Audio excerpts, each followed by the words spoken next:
60%, eso significa que son inteligentes y no quieren escucharme de nuevo, pero bueno, irán entrando a poco. Vamos a hablar ahora de una enfermedad que también es esencialmente la persona mayor y que es el mieloma múltiple.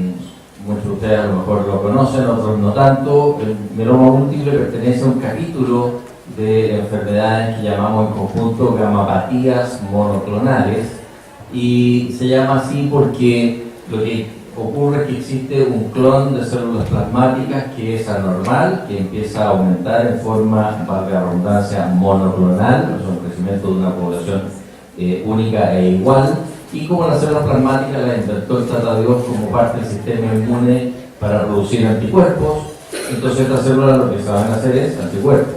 Y a diferencia de lo que ocurre en condiciones normales, en que las células son policlonales y cada una produce un anticuerpo diferente, en este caso, este clon que se incrementa, que se expande, producen todas el mismo anticuerpo, y eso es lo que genera lo llamamos un componente o PIC monoclonal, y habitualmente, y se las llama así, gamapatías monoclonales, porque la electroforesis, que ustedes conocen muy bien, migra en general en la región gamma. Y no en general porque el más frecuente de los mielomas o de las gamapatías monoclonales comprometen a la inmunoglobulina tipo IgG, que habitualmente migra en la zona gamma, pero a veces hay PIC que migran, por ejemplo, en la zona beta. Suele ser habitual eso en los mielomas de tipo IgA, en que el componente monoclonal forma dímeros o trímeros, y entonces tiene un poquito más peso molecular y migra en la región beta. Pero bueno, esa es la definición de las gamapatías monoclonales. Pero las gamapatías monoclonales son un grupo de condiciones en que el mieloma múltiple, podríamos decir, es el extremo tumoral maligno, cáncer, y que produce una serie de alteraciones que se mencionaron recién: osteolisis, anemia, falla renal, hipercalcemia, etc. Y que vamos a ir viendo cómo ha cambiado la estrategia de tratamiento, pero todavía podemos decir que es una enfermedad, por desgracia, no curable. Hemos mejorado mucho, pero es no curable. Los pacientes finalmente fallecen de mieloma o de alguna alteración asociada a sus complicaciones.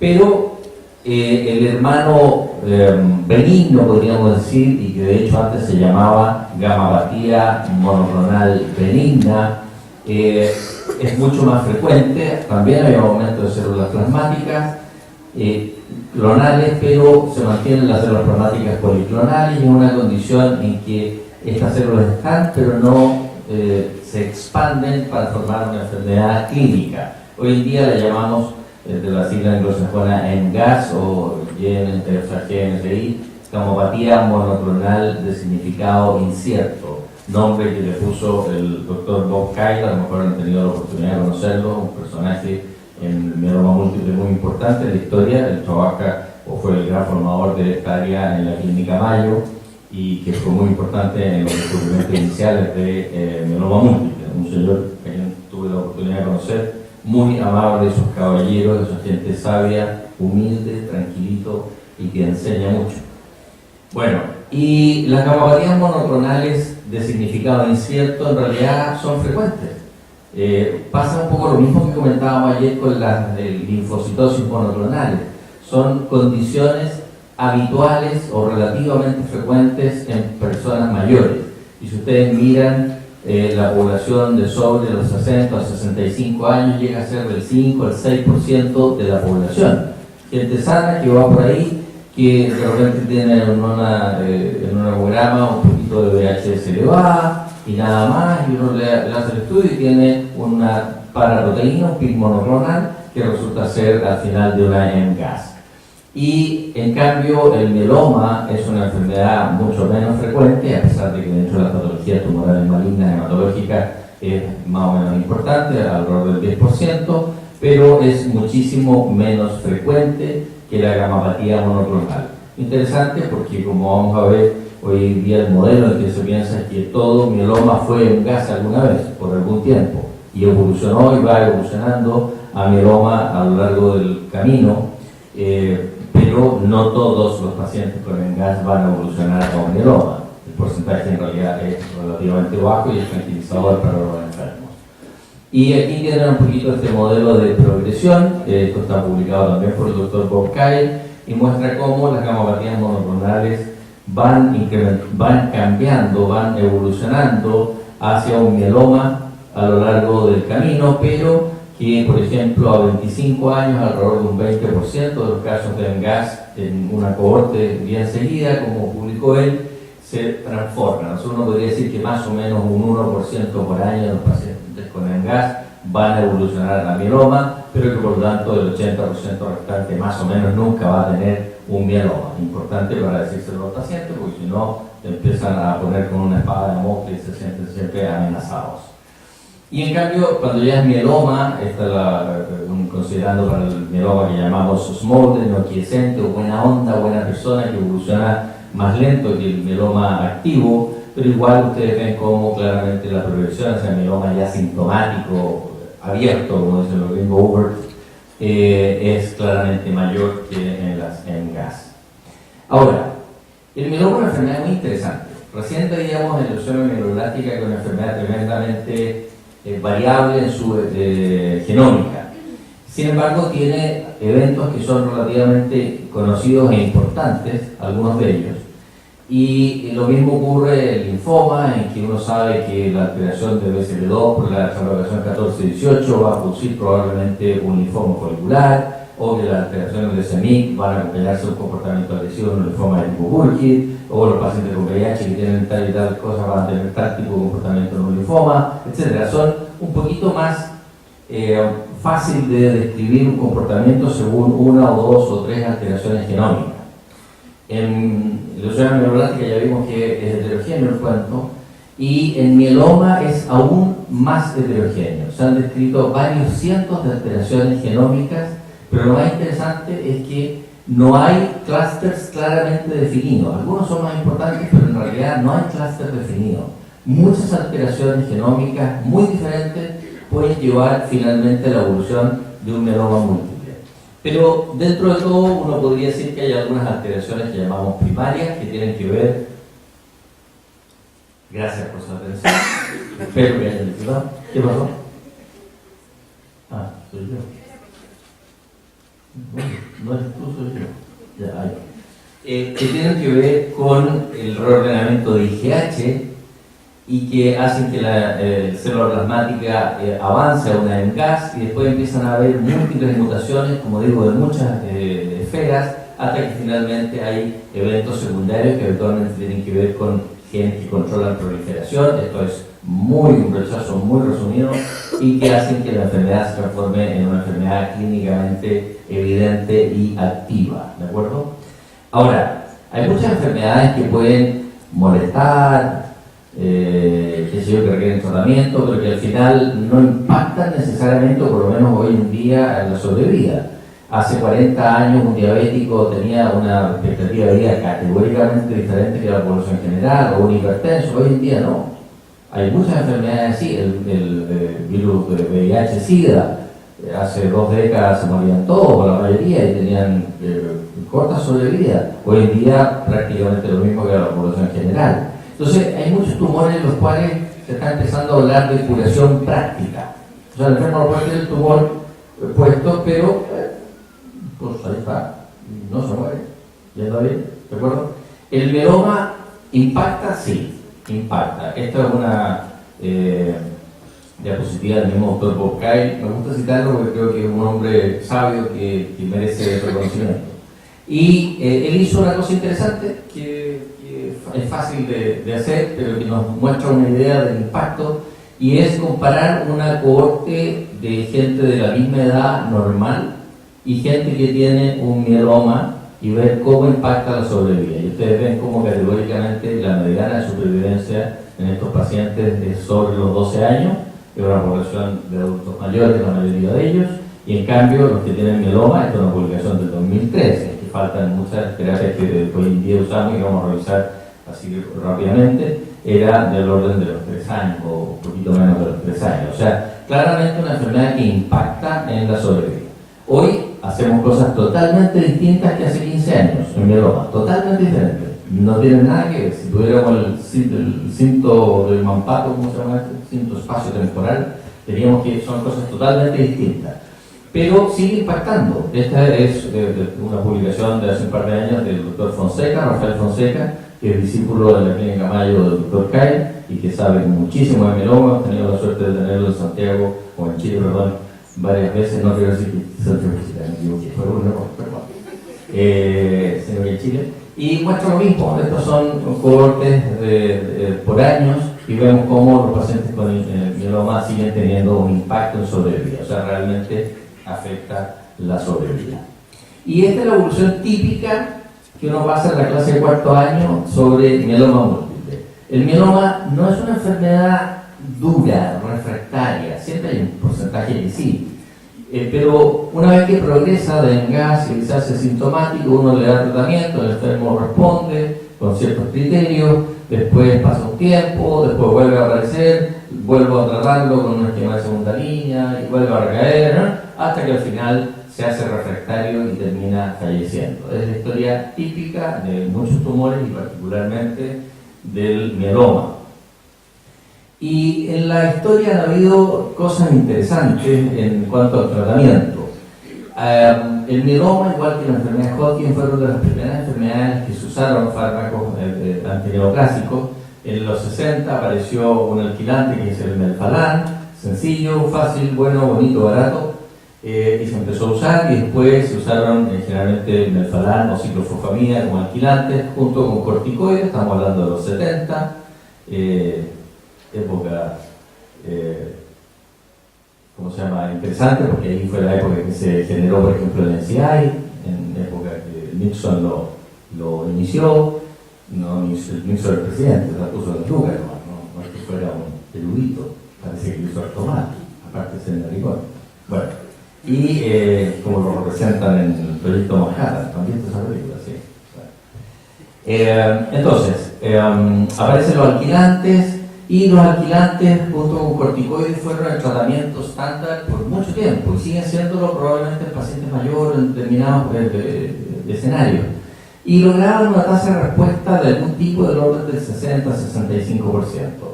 Pero cuando uno analizaba la profundidad de esa respuesta, la mayoría eran respuestas parciales. Bajaba el compuesto monoclonal, mejoraba un poco la anemia, mejoraba un poco la plasmocitosis en la médula, pero no era muy interesante, no lo logramos lo que llamamos respuesta completa, que es un término bastante megalómano, porque parece que la enfermedad se hubiera ido y no, la buena espera es que está a un nivel que no lo detecto con los criterios convencionales de electroforesia, etc. Pero la tasa de respuesta que llamamos completa era del orden del 5 al 6%. O sea, muchos respondían, pero con respuesta rasca. Y la medida de supervivencia mejoraba con respecto a no tener tratamiento, pero no mucho. Mejoraba del orden de 17, 20 al orden de 30 meses aproximadamente. ¿De acuerdo? Entonces, en la época de los 80 se empezó a hacer quimioterapia más intensiva, así siguiendo un poquito lo que se había ido aprendiendo con la leucemia linfolástica. La leucemia linfolástica, la historia la ha marcado mucho, sobre todo el grupo alemán y después muchos grupos de distintas partes del mundo, en que se vio claramente que mientras más duro le dábamos a los pacientes, mejores resultados teníamos, mejores calidades de respuesta y mayor tasa de sobrevida larga libre de eventos, que es lo más parecido a la curación. Entonces dijeron, bueno, en mieloma hagamos lo mismo, démosle esquemas de quimioterapia más intensos, y hubo varios, pero el más típico, el más clásico, fue la época en que me tocó conocer al doctor San Miguel, estaba de moda el BAD, vincristina, doxorubicina, dexametasona, que era bien tolerado, pero más caro obviamente, implicaba una terapia infusional, etc. Y que logró nada.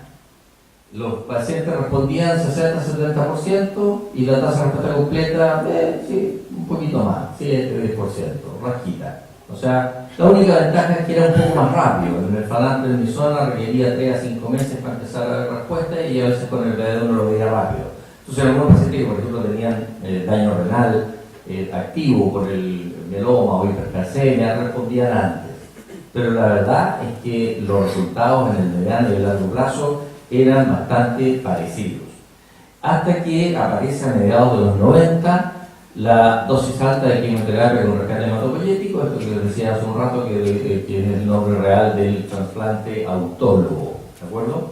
Y el primer grupo que demostró eso fue el grupo francés, a mediados de los 90 y después lo replicaron muchos grupos y de ahí en adelante el trasplante autólogo, después de que el paciente ha logrado alguna clase de respuesta con alguna terapia, es un estándar del tratamiento, estándar hasta el día de hoy. ¿Es posible que cambie? Sí, yo creo que lo podemos discutir después en las preguntas, que vaya a cambiar de aquí a un futuro quizá no tan lejano, pero el trasplante sigue siendo un estándar, el autotrasplante en el tratamiento de los pacientes, y de nuevo con el mismo concepto, sin explayarme mucho, de si el paciente fit, no importa tanto la edad. Al principio se decía hasta los 60, después hasta los 75, después hasta los 70, y hoy día hay pacientes que se tratan con 80 años y se hace trasplante autólogo y no pasa nada. Y después empiezan a aparecer algunas drogas interesantes más adelante. Esto es uno de los primeros trabajos, el primer trabajo de Michel Ataus, del grupo francés, que mostró cómo se separaban las curvas con el trasplante versus la terapia convencional. Recordemos aquí la terapia convencional era esencialmente quimioterapia tipo BAB, no las drogas que vamos a ver a futuro. Sin embargo, ahí ya se vio la diferencia en la sobrevida, y este es otro grupo distinto, publicado con Chal. Estos están publicados en esta revista que es como relativamente de poco impacto e importancia, la New England Journal of Medicine. Todos publicamos acá rato en esta revista. Lo sacamos, por supuesto. Tiene como un índice de impacto. Bueno, entonces se vio claramente que el trasplante era una opción.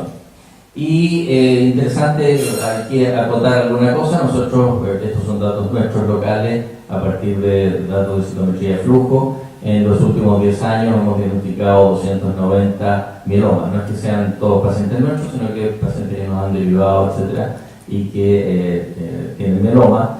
Y muy interesante, el doctor Sarmiento, que lidera nuestro grupo de trasplante, y con todo el grupo publicamos un artículo que es bien interesante, que los invito a que lo lean. Ahí está la referencia, porque es un trabajo que compara el trasplante autólogo con células criopreservadas versus frescas, en fresco. Se cosecha al paciente, se le hace una quimioterapia de condicionamiento rápida y se le ponen las células de vuelta sin haberse criopreservado. Y es bien interesante porque nos merece harto orgullo, y felicito al doctor Sarmiento porque fue publicado en Bone Marrow Transplantation, que es la revista principal de trasplante en el mundo. Y no solo eso, sino que la editorial de ese número fue dedicada a este trabajo. ¿Viste? Si a veces hay que creerse el cuento. Los chilenos somos poco dados a creernos el cuento. Yo creo que hay que hacerlo porque a veces uno puede producir cosas interesantes. Esto fue mérito, insisto, del doctor Sarmiento. Y esto simplemente para mostrarles muy rápido cómo los no criopreservados versus criopreservados tienen mejores datos en neutropenia febril, en mucositis, en requerimientos de morfina, etc. Y incluso fueron más cortas las hospitalizaciones, en un promedio de 4 días, y menos el uso de antibióticos y desde luego antifúngicos también. Y logramos que el promedio de los pacientes costara el trasplante alrededor de 10 millones de pesos, menos en general de $15.000.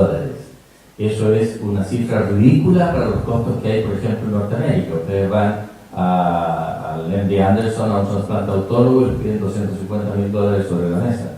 Un halogénico en Seattle vale $500.000 sobre la mesa. No pasa que los sistemas ya lo pagan. Para Chile esto es un costo fantástico. Vamos a ver las drogas nuevas y vamos a comentar cuánto cuestan, y el trasplante hecho de esta forma sale mucho más barato que a veces un mes de tratamiento con fármacos nuevos. Interesante. Bueno, esto también del programa de trasplante que ya había mostrado en la presentación anterior, y es una publicación que hicimos también revisando trasplante autólogo, especialmente mieloma y algunos casos de amiloidosis. Eran 53 pacientes que trasplantamos, y ven aquí, no veo mucho yo, bueno, aquí dividimos entre 50, más de 50 y menos de 50 años, y ahí están las terapias de condicionamiento y los tipos de mieloma y sus estadios, y esta es la curva que tenemos nosotros. Ahora, esta es una curva que si actualizamos los datos, esto es desde el año 92, si actualizamos los datos en la última década, la curva va aproximadamente por aquí. No alcanzó a tener los datos del grupo que le pedí a Mauricio para ver eso, porque el know-how aquí importa mucho y va mejorando las curvas de sobrevida mucho en base no tanto a la terapia, sino al manejo de sostén de los pacientes. Pero es interesante ver eso y muy interesante, este es el punto de corte de 50 años, lo hicimos, pero si uno lo hace a 60 años también empieza a pasar y la verdad es que hoy en día sabemos que las complicaciones son manejables en pacientes mayores sin ningún problema, así que el trasplante no debiese tener tampoco una cuota significativa con respecto a la edad, un poco lo mismo. Bueno, entonces teníamos que el mieloma inicialmente se trataba con el falano, ciclofosfamina prednisona, después el BAD, después aparece el gran hito que cambió la historia inicial del mieloma al trasplante de médula. Y aquí es interesante porque ya con el trasplante se ganaba en promedio entre 1,5 y 2,5 años en la mediana de supervivencia. O sea, en vez de estar en 30, 35 meses, ya estábamos más bien en el orden de los 45 a 50 meses. O sea, ya un salto significativo. Los pacientes vivían 4,5 años, un poquito más, un poquito menos, ya en mediana, de verdad, bastante mejor. Y ahí aparecen cosas interesantes y empiezan a ser complicado el manejo del mieloma. Antes era re fácil, habían tres cosas. ¿Cómo se trata el mieloma? Melphalan prednisona. Y los factores de riesgo, ¿qué me importa si se da Melphalan prednisona? Y VAD, y chocolate, ¿qué te importan los factores? ¿Y cómo anda la enfermedad minor? ¿Qué me importa? La enfermedad minor que va a hablar un rato más, vamos a ver que es muy importante.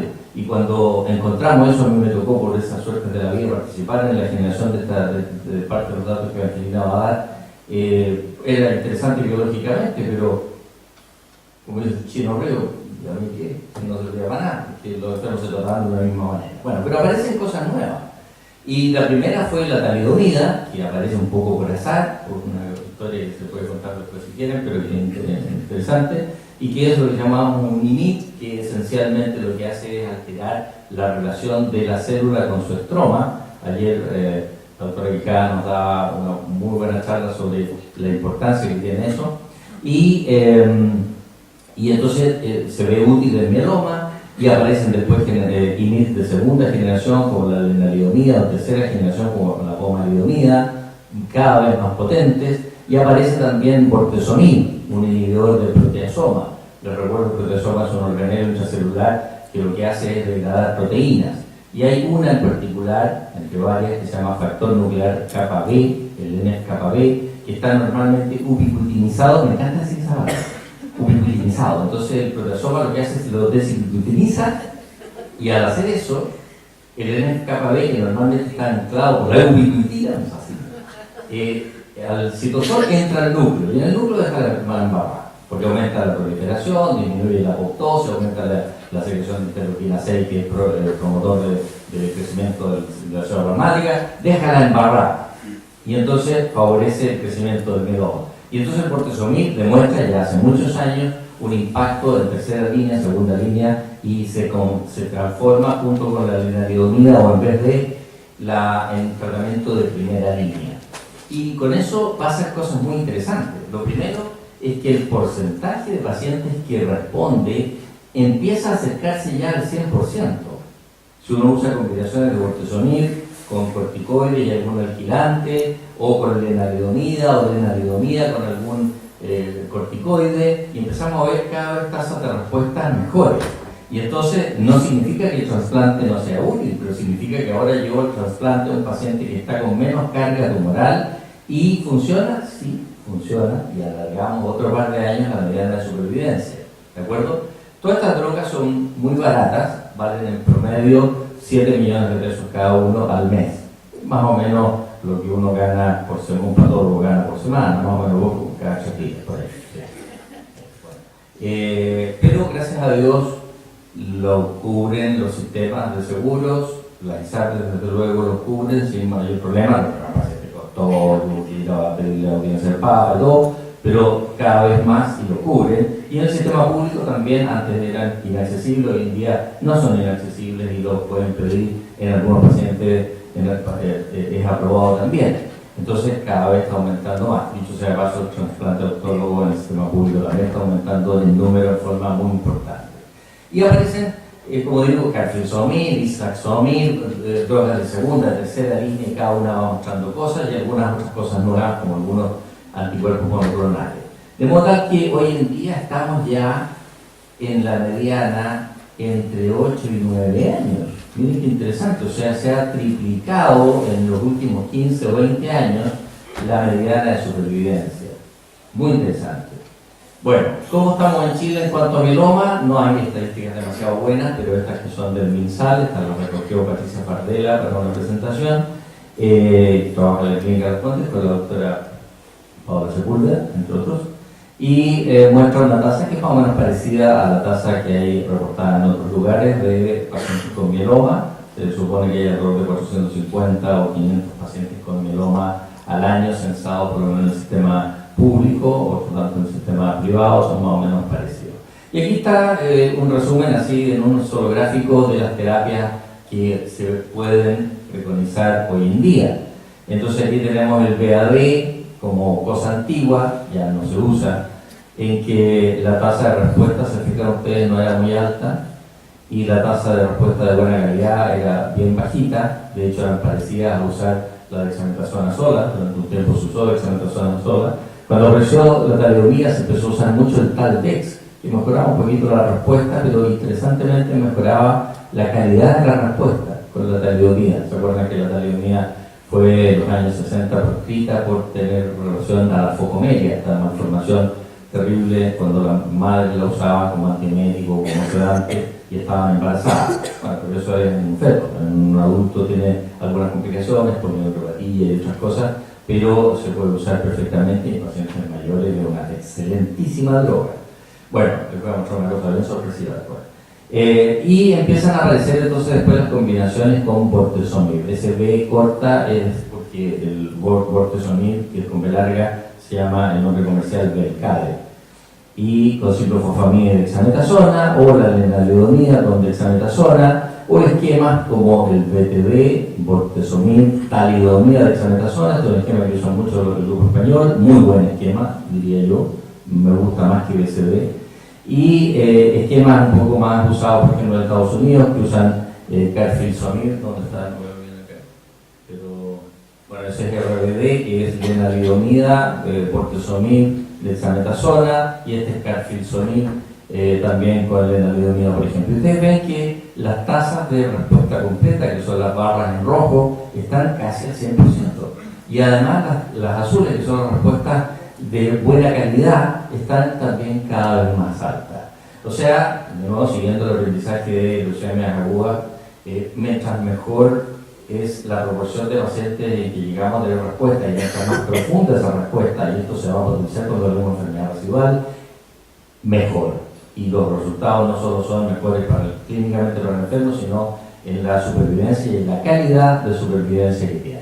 De modo tal que como esquema general podríamos decir que es válido que uno usa algún esquema de inducción, y ahí hay distintos protocolos, ¿no es cierto?, que uno tiene que elegir según la experiencia que tiene y según también las lucas que haya, porque esto es caro, pero bueno, hay que aprovechar las lucas. Después hacer un trasplante autólogo, una quimioterapia de alta dosis, que eso hace un debulk importante. ¿Y qué pasa después? Al principio los pacientes quedaban libres, se hacía el trasplante y no solo control, no había ningún tratamiento de, podríamos llamar, mantenimiento.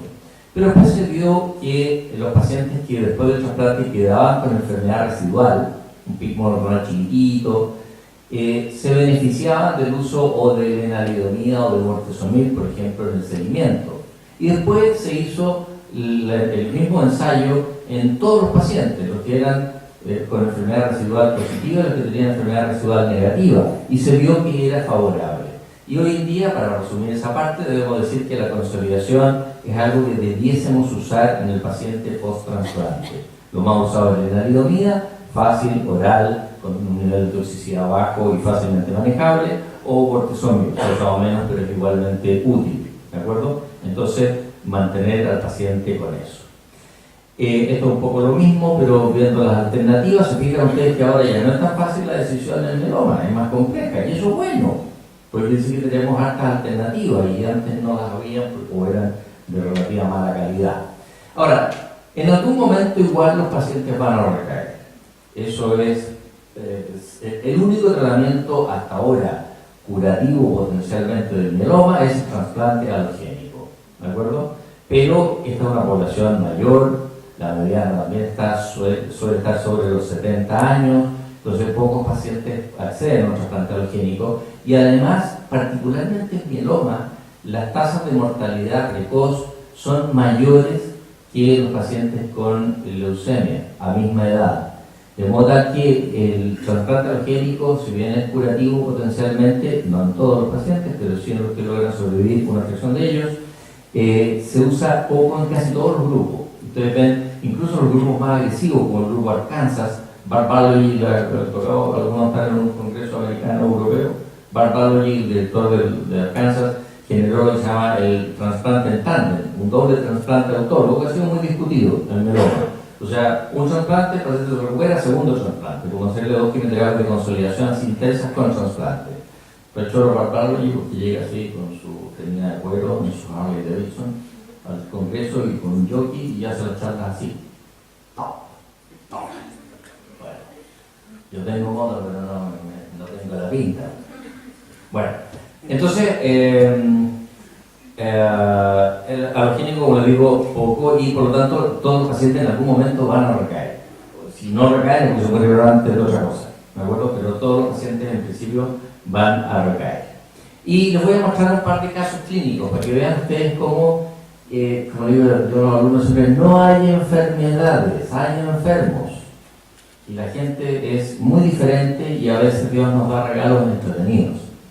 Esta es una paciente de 48 años, algunos de ustedes a lo mejor ya escuchó este caso, pero a mí me gusta mucho. Una paciente muy querida del policlínico nuestro, 48 años y se hospitaliza en marzo del 2016 con un mieloma que tenía mieloma hasta por las orejas, llena de lesiones tumorales, fracturas por aplastamiento, una masa mediastínica paravertebral y un mieloma con mucha infiltración en médula ósea, con un pico monoclonal de casi 6, enfermedad extensa ósea, anemia importante, etcétera, etcétera.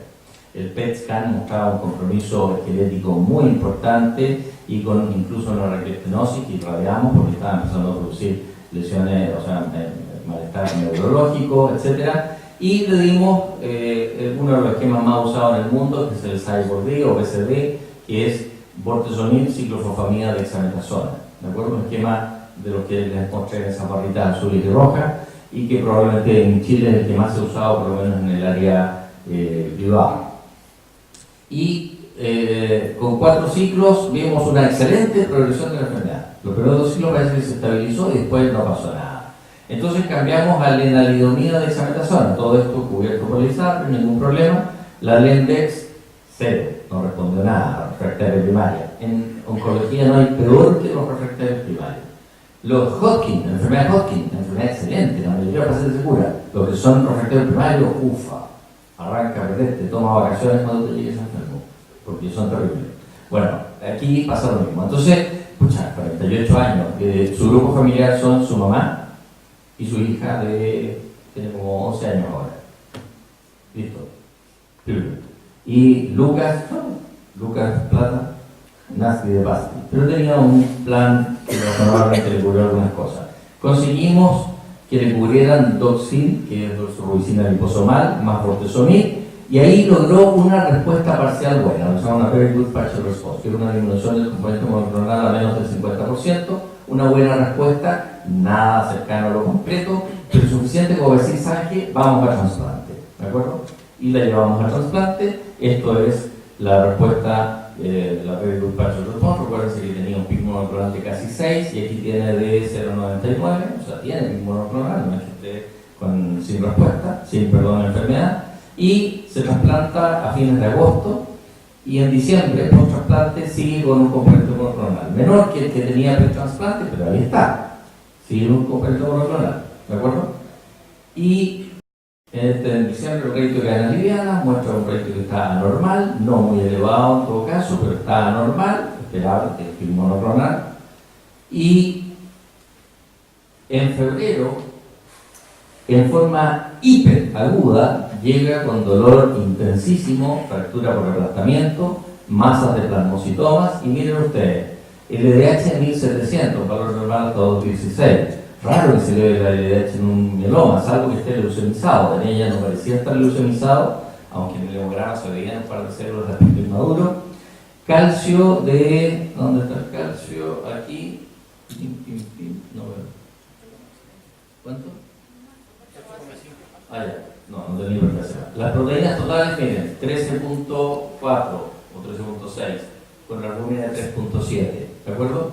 Pues una recaída pantagruélica. El hemograma tenía una hemoglobina, no estoy viendo el pimiento, baja, como tenía un hemoglobina como 18, una hemoglobina como 5.6, y tenía una trombopenia. La trombopenia es rara de ver en el mieloma, salvo cuando esté leucemizado. Y aquí digo, habían algunas células, no daba para criterio de ser leucemia cerebroplasmática. La enferma en la UCI, mal, gritando de dolor, le irradiamos las zonas que tenía comprometidas de dolor y usamos analgésicos y partimos con dexametasona en dosis alta, 48 años. Entonces, ¿qué hacemos? Una enferma refractaria a aborte y arena inicial y recaída precoz post-trasplante. O sea, nada que hacer. Pero que tiene 48 años y tenemos algunos fármacos ahora. Y por eso pongo de nuevo esta cosita, y tenemos algunos anticuerpos que vamos a mencionar al tiro, como el daratumumab, el rituximab, etc. Este es el anticuerpo monoclonal que había aumentado de nuevo. Y entonces, ¿qué hacemos? Y Leisapre dijo, no más, no apoyamos nada. Y la paciente y su grupo familiar no tenían un duro, como dicen los españoles, un duro eran 5 pesetas, no tenían un duro para apoyar económicamente nada. Entonces, los milagros ocurren. Esta persona había recibido melfalán en dosis altas en el trasplante, había recibido lena, Borte, y no tenía plata para carfilzomib, ixaxomib, pomalidomida. Son todas drogas que en este contexto pueden aportar y rescatar a un grupo de pacientes. Había una sola droga de las que podía ella usar que no había recibido, talidomida. Interesante. Pero la talidomida es 1000 veces más potente in vitro. Y los resultados de la talidomida son muy superiores a la talidomida. La talidomida no es que se haya abandonado, pero ya es para el paciente ese de 90 años con mieloma que no le va a dar melfalán prednisona de talidomida. Ya no en el paciente joven.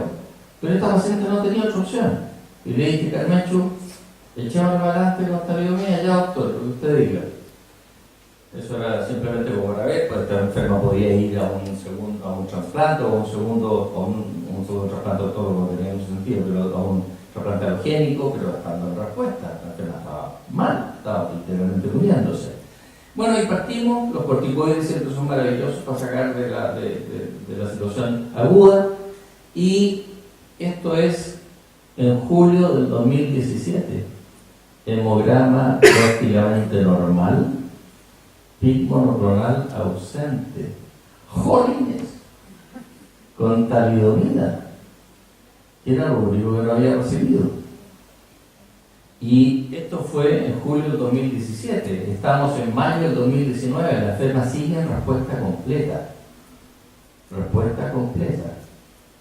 No tiene evidencia de células plasmáticas en médula patológicas. Y ahora estoy con un problema muy serio con ella, porque ya empezó la polineuropatía propia de la talidomida. Chuatas. Si se la suspendo, yo creo que va a regresar, va a progresar. A menos que haya sido un subclon muy desgraciado, un subclon de esos que cobran impuestos o cosas así, y que lo hayamos decapitado porque Dios es grande. Pero lo más probable es que no. Entonces, estamos tratando de conseguir pomalidomida, porque es un INI. En ella la talidomida lo que funcionó, no tiene opción de carfilzomib, en ella estamos consiguiendo pomalidomida de copia, porque la original ella no puede, y sabe le dijo un rotundo no, y lo mismo que para daratumumab, rituximab y todas las otras cosas. Pero esto es un caso que nos enseña mucho, no hay enfermedades, hay enfermos. Hicimos lo que era ilógico en ella, y ahí está, viva y en remisión completa. Segundo caso, mujer, 56 años, porfiada como las mulas, muy porfiada, en serio, muy porfiada, pero tenía razón. 6 años atrás había tenido un cáncer de mama, estaba chata. Sus hijos habían crecido con ella en tratamiento de cáncer de mama, estaba mal con su marido y tenía razones para ser porfiada. y hizo un síndrome nefrótico de los más espantosos que me ha tocado ver. Albúmina de entre 1.3 y 1.5, con una mega proteinuria, y de esto que pensábamos con el nefrólogo que esta se muere trombosada mañana, se va a trombosar hasta las orejas, porque con esa hipoalbuminemia, etcétera, el fenómeno procoagulante se dispara. Y llegamos a pensar en tener que hacerle una nefrectomía médica. Eso es una cosa feroz, o sea, dejar a alguien en diálisis a propósito y más encima probablemente anúrica, con todo lo de la dificultad que eso significa en términos del manejo de las aguas y el edema pulmonar y la cachimba, ¿no es cierto? Perdón, yo soy mal hablado, soy cuarto grupo. Bueno, y en este contexto le diagnosticamos un mieloma, no tenía amiloidosis, lo vimos porque ustedes saben que el síndrome nefrótico y gamopatía monoclonal, la amiloidosis es algo que es bastante más frecuente de lo que uno piensa, y partimos con BAD-talidomida, uno de los esquemas que se usaba en ese entonces también, como potenciar el BAD con talidomida, y logramos una respuesta completa.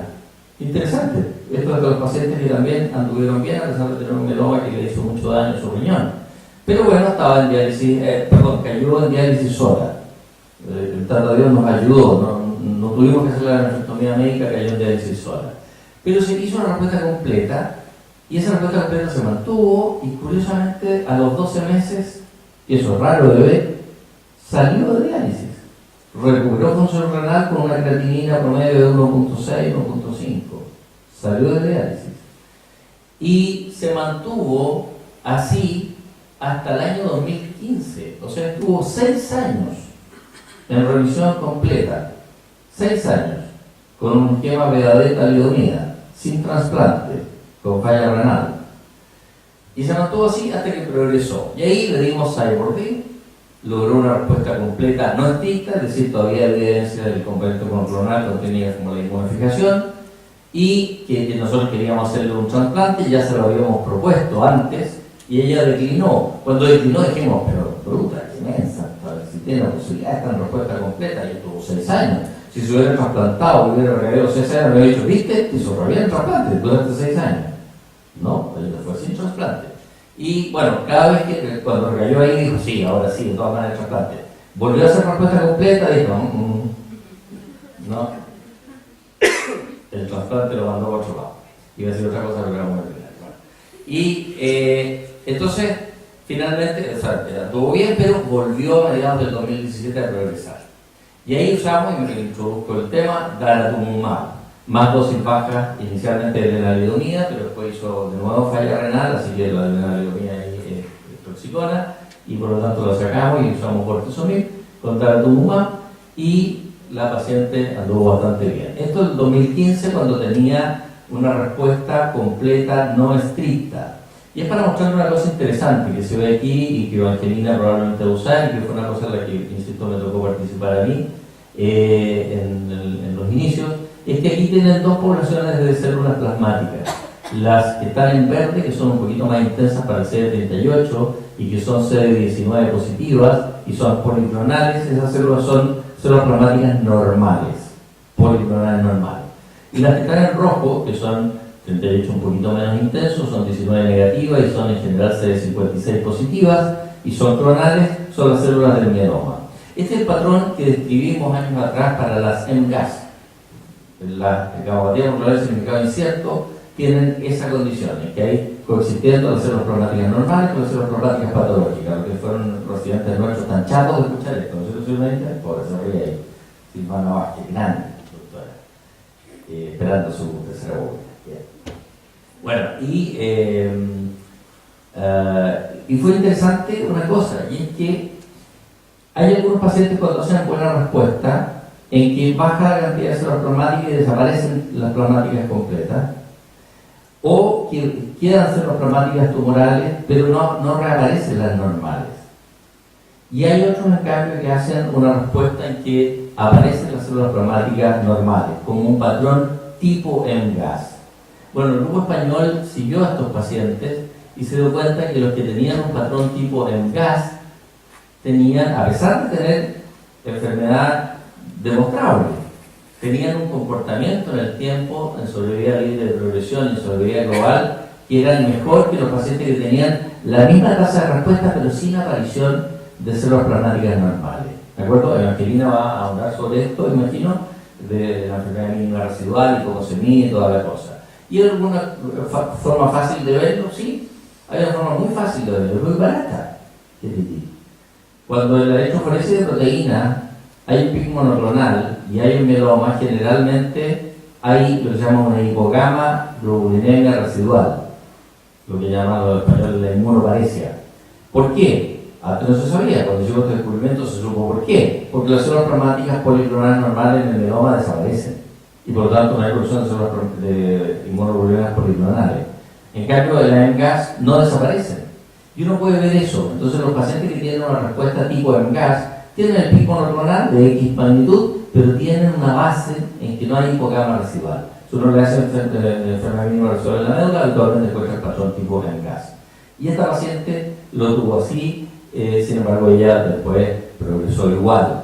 Y esto es el año 2017, en que ven un mogollón de células que son CD138, CD38, son células plasmáticas tumorales, expresan CD56 y no 19, eran, no me acuerdo, un 30%, 40% de la celularidad, y está, por lo tanto, en recaída.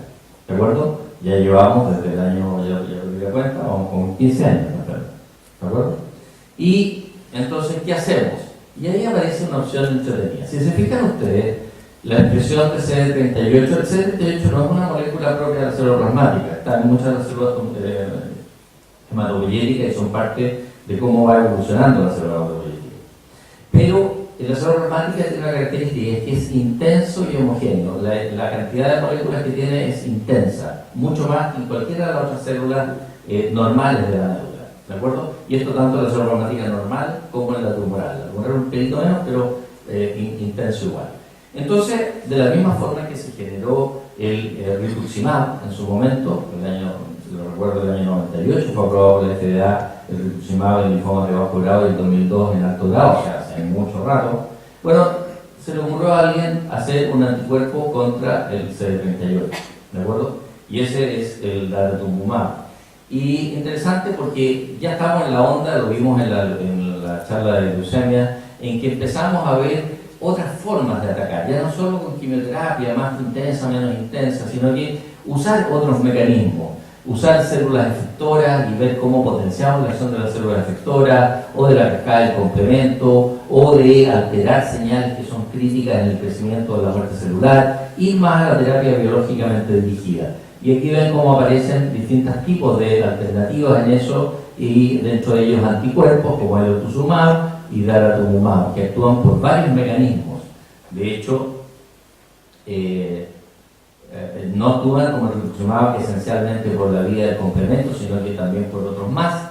Y entonces, bueno, la intención es generar algo que a esta célula con pinta de malandrina le pueda dar duro, dado esta expresión del CD38 que mencioné. Y a esta enferma le dimos daratumumab. El daratumumab, como va dirigido contra el CD38, ya no me sirve el CD38 en la citometría para caracterizar la célula plasmática, pero ahí uso el sindecanol, el CD138, para localizar. Y si ustedes se fijan, en esta enferma son todas ahora post-daratumumab, todas, el 100% de las células plasmáticas son CD19 positivas, y eso es normal, policlonal. Entonces aquí hice una respuesta completa después de haber tenido esa recaída intensa. ¿De acuerdo? Entonces eso me da el pie para hablar un ratito, y ya no nos queda mucho, de las enfermedades, las terapias biológicamente dirigidas. Y no voy a ser exhaustivo porque son hartas moléculas que están en este momento y que hacen tremendamente atractivo e interesante el mieloma como concepto y como modelo. Y esto simplemente lo hemos mostrado algunos, el otuzumab, que va dirigido contra una molécula que tiene importancia en la célula plasmática, y vemos cómo en un estudio muestra pacientes en recaída o recaída refractaria, como muestra claramente una curva superior el otuzumab frente al no uso de él. Sin embargo, las diferencias, que son significativas estadísticamente, son relativamente discretas. Y aparece el daratumumab, que ha sido un poquito la vedette por ahora. Digo por ahora porque ya vienen otros y hacen muy interesante el tema, que les decía yo actúa por varios mecanismos, y que aquí está quizá más resumido. activando inmunidad celular por vía de macrófagos o de células NK, activando complementos, alterando señales internas importantes en el ciclo celular. O sea, son por lo menos como 5 modelos. Esto es una diapositiva muy entretenida de Maribí Mateos, que muestra a un macrófago fagocitando, esos son todos núcleos de células plasmáticas después de dar el Adalimumab. Activa al macrófago y a la célula NK y empieza a quedar la mortandad de células plasmáticas por varios mecanismos, muy interesante. Y entonces esto da pie a algunos trabajos iniciales. Este trabajo que fue preliminar en 106 pacientes que eran pacientes de rangos etarios muy variables, pacientes todos tremendamente tratados, 80% de ellos transplantados, casi todos habían usado o lenalidomida o bortezomib, fíjense ustedes, 99, o sea, uno solo no había usado pomalidomida, 2/3 de ellos, carfilzomib, o sea, pacientes que habían usado todo o mucho. Y la tasa de respuesta, fíjense, de algún tipo de respuesta, de algún tipo de beneficio, 36%. No es brillante, no es fantástica, enorme, pero 36% de pacientes que ya no respondían a nada, no es despreciable. Y muy interesante es que la mediana de tiempo, 1 mes. Y así hay 2 trabajos más que muestran exactamente lo mismo, respuestas en un porcentaje importante y muy rápidas. Y entonces esto da pie a 2 trabajos pivotales, que voy a hacer una pequeña cosita para que se rían, que se llaman Castor y Pollux, y que han sido muy importantes en el reconocimiento de este fármaco nuevo. Este era una estatua de Zeus. Zeus era un tipo bacán, un tipo bacán, abacanado, que era el dueño del Olimpo, y era bien caído al cariño, era bien cariñoso el hombre. Entonces tuvo uniones con otras divinidades y muchos hijos con las divinidades y también con humanos.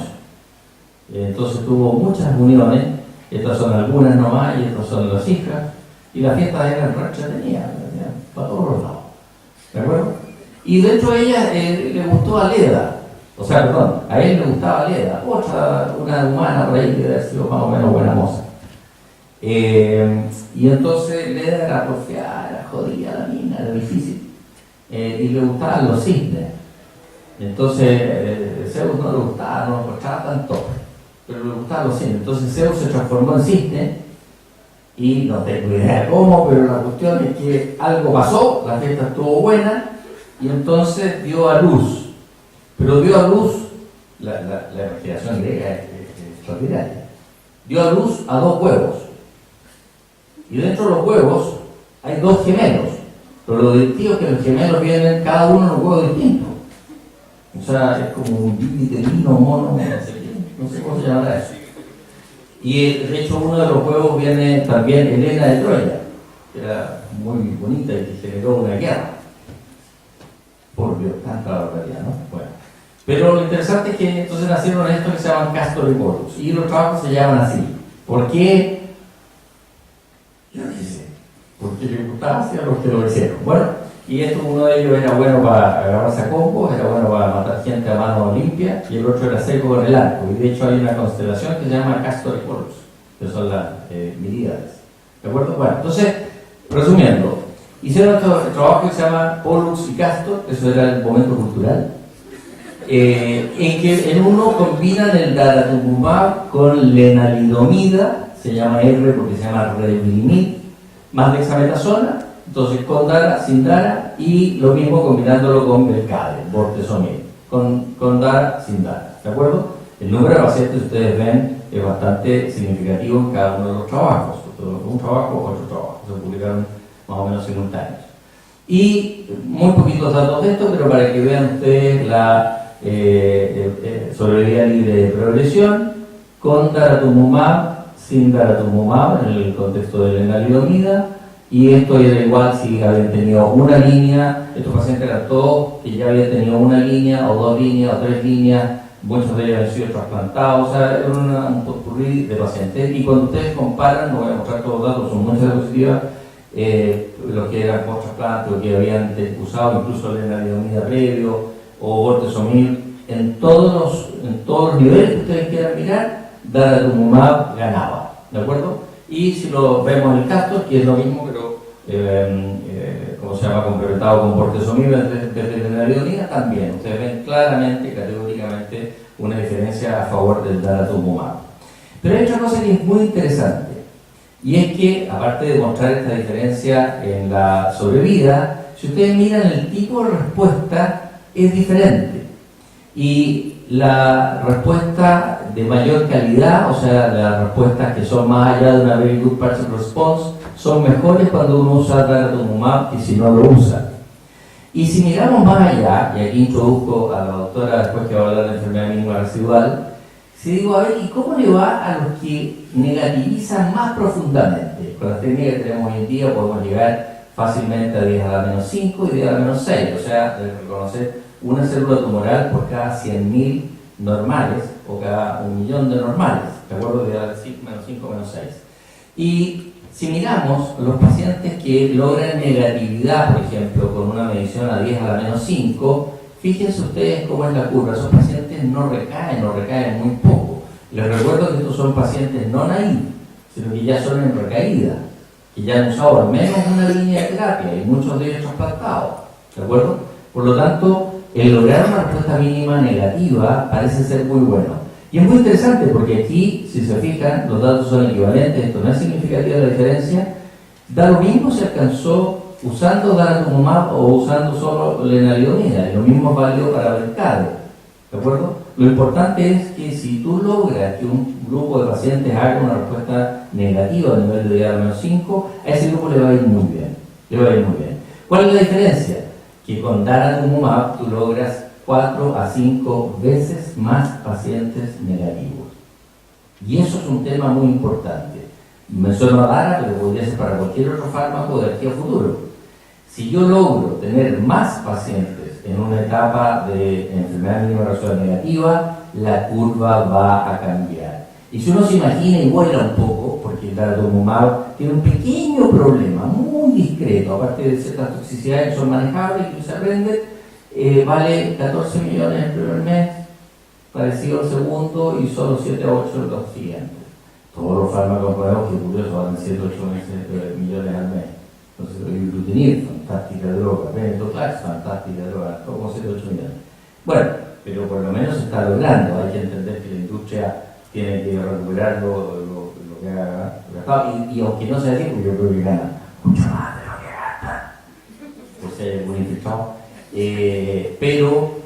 Bueno, si no hay lucro en esto, la industria no va a avanzar, no le va a interesar. Así que, por desgracia, es un tema social o sociológico muy complejo. Pero lo importante es que vamos ganando. Y lo decía yo, se lo invito a pensar en grande. Si, por ejemplo, a día de hoy yo tuviera, no sé, los recursos que el emir de Dubái me diga, ya, usa lo que queráis, yo, por ejemplo, usaría un esquema que tenga Vorte o carfilzomib, mezclado con lenalidomida o pomalidomida, con daratumumab y dexametasona. Te doy firmado, pongan ahí, anoten que todo dijo esto, y en 10 años más me dice si estaba o no esquizofrénico, que vamos a alcanzar respuestas completas en muy altos niveles de enfermedad mínima residual, en un porcentaje alto de pacientes, y la mediana se va a ir a 15 años. Se los doy firmado. ¿Por qué? Porque hay que mirar esto nomás y proyectarlo, ¿de acuerdo? Entonces es interesante ese punto. Aquí no avanza. Se aburrió el computador, y ustedes también. ¿Qué hago?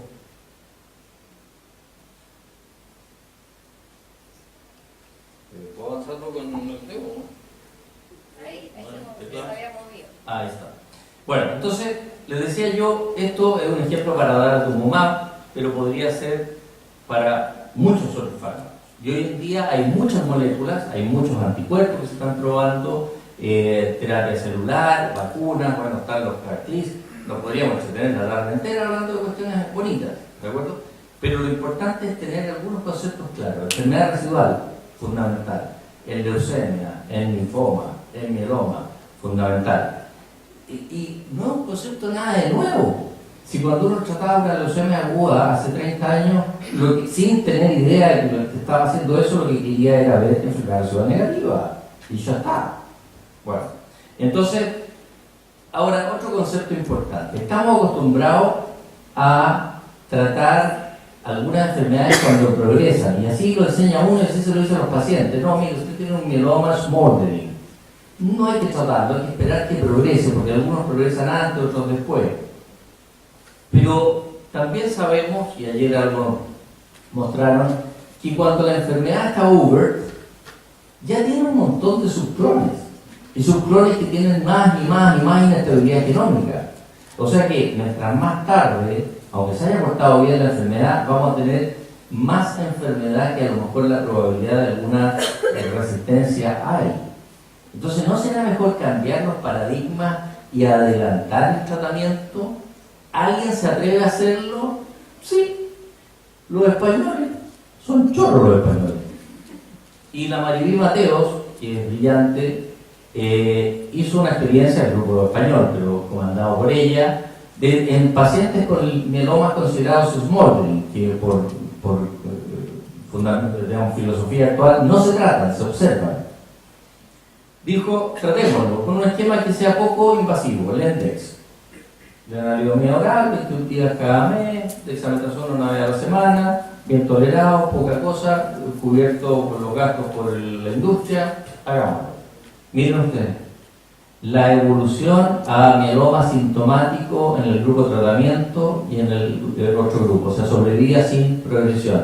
Nada que ver, muchísimo mejor en lo que un grupo de tratamiento.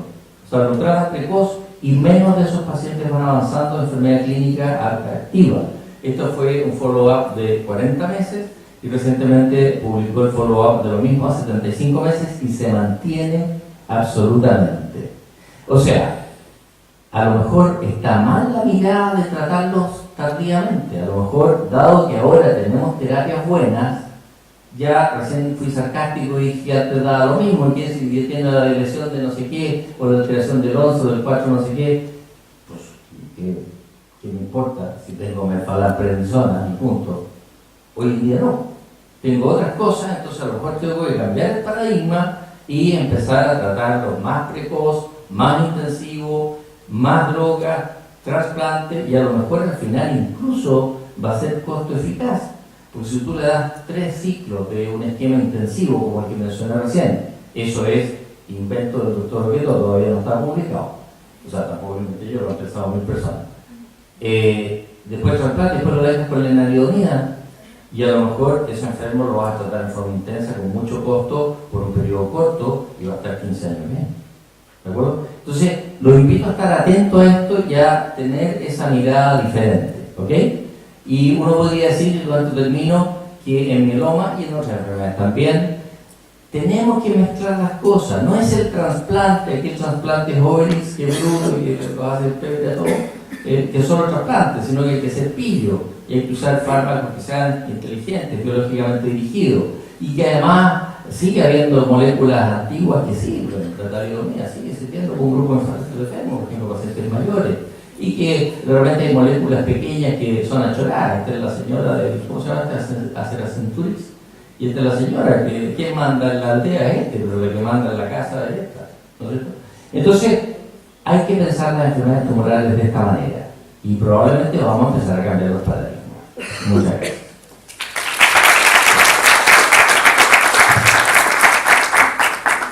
No sé si hay tiempo de preguntas.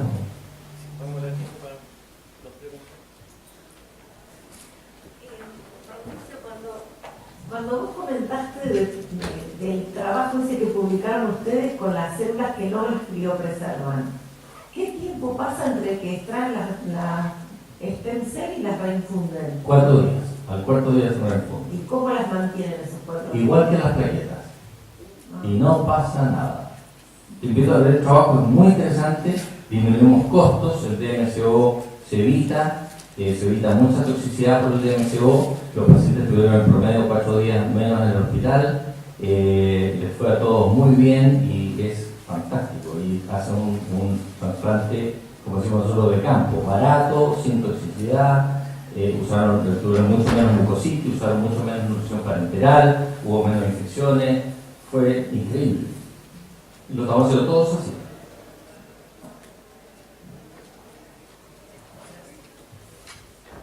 ¿Alguien más? ¿Alguna otra pregunta?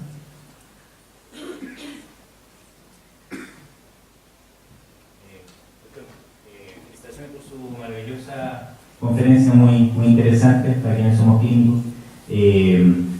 Mi pregunta es, el segundo trasplante en un paciente con recaída tardía, ¿en su opinión tiene algún rol actual o usted cree que con las drogas nuevas ya perdió su rol el segundo trasplante?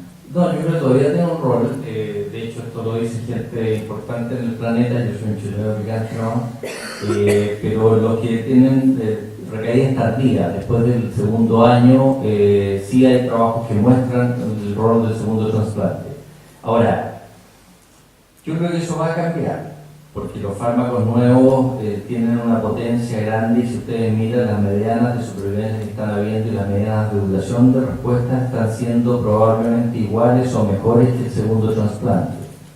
De hecho, yo creo que el trasplante en tándem, que no es lo mismo que el segundo trasplante en la recaída, probablemente con estos fármacos tiene cada vez menos rol. Probablemente para algunos pacientes con alteraciones citogenéticas de alto riesgo podría tener un rol.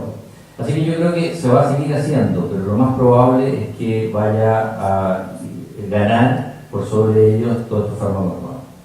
¿Usted modifica su terapia inicial con un paciente dependiendo del FISH que tenga? Porque usted en un 17P le hace segundo trasplante en tándem o solamente lo trata con... Nosotros no hemos tenido la cultura, lo estamos haciendo ahora de pedirlo eso al comienzo, porque también los datos son relativamente más nuevos sobre el valor que tienen esas alteraciones. Y hasta ahora el trasplante ha sido sí o sí autólogo en primera línea.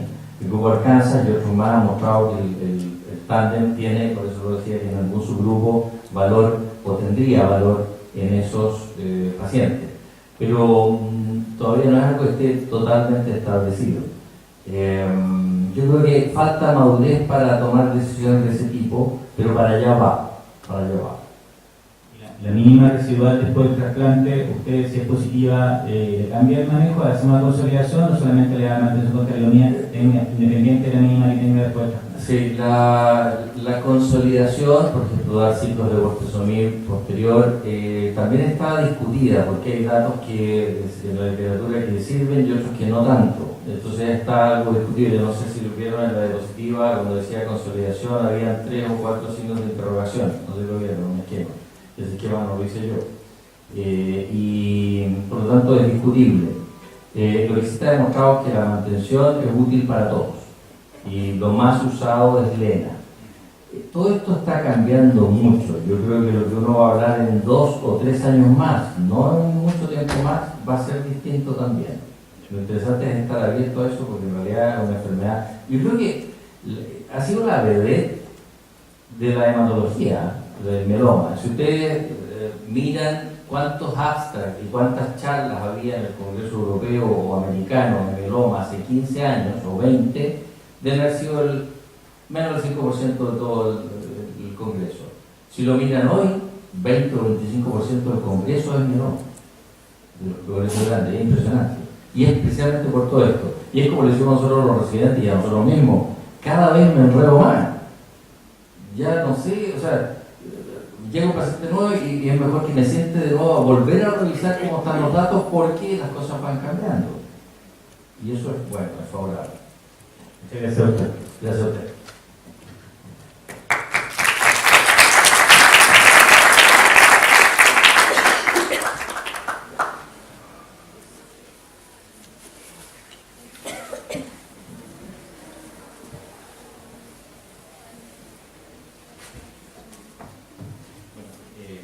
Igual estamos un poco apretados de tiempo, pero la verdad es que las conferencias han sido bastante interesantes. Vamos a continuar ahora con nuestra amiga Evangelina.